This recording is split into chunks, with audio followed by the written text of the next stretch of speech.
Dinas Pengendalian Penduduk dan KB Kota Makassar menggelar kegiatan penguatan perang serta organisasi kemasyarakatan dan mitra kerja lainnya dalam pelayanan dan pembinaan kesertaan KB Kota Makassar tahun 2022.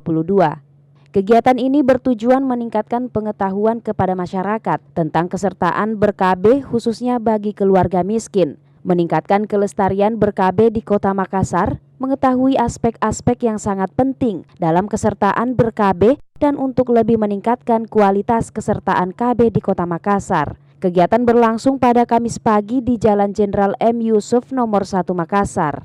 Untuk lebih meningkatkan pengetahuan para peserta tentang kesertaan ber-KB khususnya bagi keluarga miskin.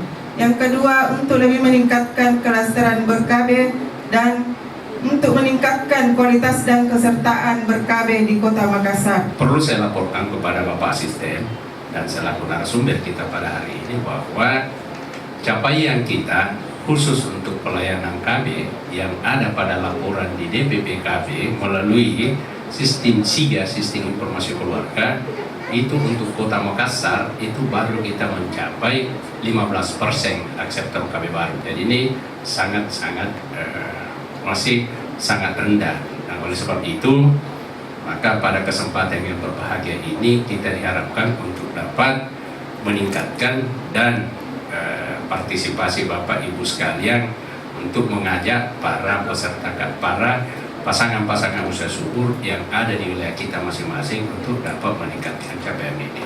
Sebanyak 100 orang peserta yang terdiri dari Lurah Pengelola Kampung KB, Bidang Pengelola Kampung KB, serta Pokja Kampung KB mengikuti kegiatan ini. Ical Sahrir, Fajar TV dan Fajar Radio melaporkan.